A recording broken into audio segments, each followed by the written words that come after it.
6월 30일 삼성은 3나노 생산을 시작했습니다. 첫 의뢰 업체는 중국의 아식 팹리스 업체입니다. 현재 수율은 3에서 40%대라고 합니다. 3나노만 놓고 보면 TSMC와의 격차가 거의 없는 수준에 도달한 상황인데요. 특히 7월 3일엔 퀄컴이 3나노 공정칩 생산 라인 선불금 납입을 위한 협상을 시작했다는 소식도 들려왔습니다. 집 나간 퀄컴이 다시 돌아온 상황. 삼성의 3나노 양산 직후 TSMC의 주가는 20% 하락하며 52주 신저가를 기록하는 기염을 토해냈습니다. 뿐만 아니라 미국 빅테크 기업들은 7월 들어 속속 TSMC 5나노 이하 공정 제품 주문을 줄이기 시작했는데요. 먼저 인텔과의 경쟁에서 초미세 공정으로 치고 나가는 전략을 쓰는 AMD는 6에서 7나노 공정의 주문을 줄이고 되려 14나노, 10나노 등의 구형 공정 주문량을 늘리고 있습니다. 최근 삼성과 3나노 제품 CPU 생산 적합 여부를 검토 중이라는 루머성 소식이 동시에 나왔기에 두 루머의 신빙성은 높은 상황이죠. AMD는 2019년부터 CPU를 만들 때 코어 부분과 입출력 제어 부분을 분리하여 생산해 왔습니다.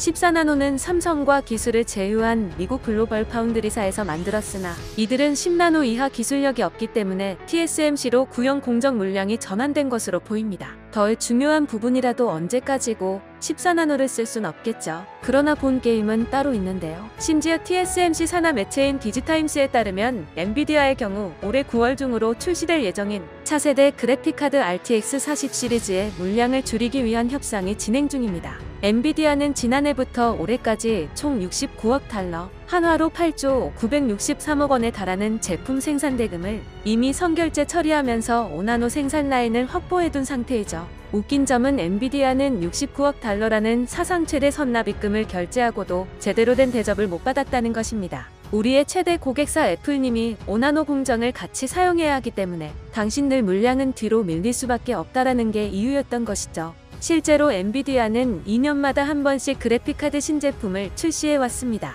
따라서 올해 9월 RTX 40 시리즈가 공개되어야 맞는 것이죠. 그러나 내부에서는 출시를 내년으로 연기하는 것을 검토 중이라는 소식까지 해당 매체를 통해 전해졌는데요. 5나노 공정 사용권을 두고 TSMC와 상당한 의견 마찰이 있기 때문이라고 합니다. 그런데 지난 6월 30일 삼성이 3나노 수주를 따내고 실제로 생산에 돌입하자 분위기는 완전히 반전됐습니다. 엔비디아의 마음이 다시 움직이기 시작했는데요. 삼성의 기술력이 이제 TSMC와 거의 비슷해진 상황에서 삼성은 점유율 확보를 위해 여전히 저렴한 가격으로 칩을 수주해 줄 것이 유력한 상황입니다.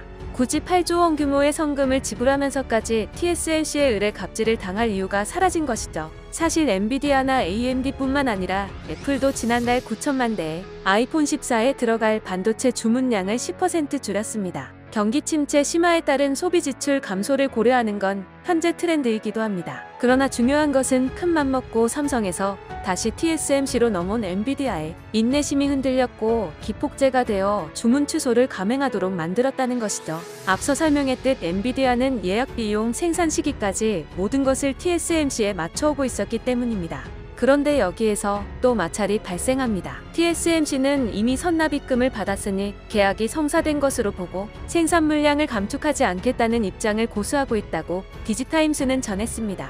업계에 따르면 엔비디아 측은 끝까지 갑질을 하는 TSMC에 매우 극대노한 상황이라고 합니다. 애플이야 TSMC 공장 시설의 절반을 차지하는 고객이다 하더라도 일단 대우가 너무 다르다는 것입니다. 자율주행, AI, 그래픽 반도체 칩 기술 분야를 선도하는 인류 기업의 체면이 말이 아닌 상황이죠. 일각에서는 국제소송이 진행될 가능성도 있다는 시각이 존재합니다. 뿐만 아니라 엔비디아는 지금 상당한 딜레마에 빠져 있는 것으로 파악되는데요. 앞서 언급했듯 엔비디아는 2020년부터 올해까지 삼성 8나노 제품으로 RTX 30 시리즈 칩을 생산해왔는데 설계 효율이 크게 개선되지 않자 초미세 공정으로 인한 전성비 개선을 노리고 TSMC로 다시 넘어간 것이 화근이었습니다. 실제로 최근 유출된 스펙시트를 살펴보면 5나노미터 공정을 쓰겠다면서 전력 사용량은 되려 크게 늘어난 모습입니다. 전력 사용량을 유지시키면서 성능을 향상시키는 게 주된 공정 미세화의 이유인데 이는 설계 기술의 개선이 거의 없다는 의미이기도 하죠.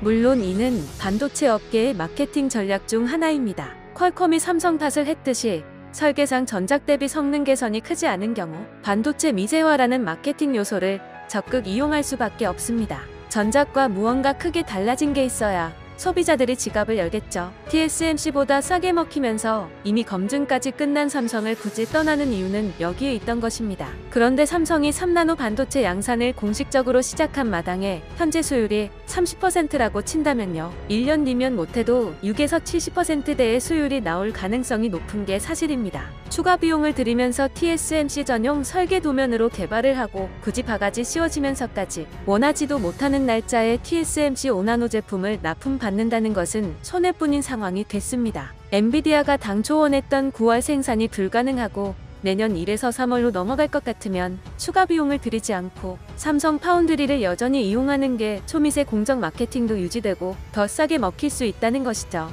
퀄컴은 재빨리 집 찾아 돌아왔고 갈대 같은 엔비디아는 거하게 뒤통수 맞고 한바탕 신경전을 벌이고 있습니다. 이 과정에서 기존 모바일 칩 설계 협력사였던 AMD를 파운드리 고객으로까지 확장시킬 기회가 올 수 있을지 기대해 볼만 하겠습니다.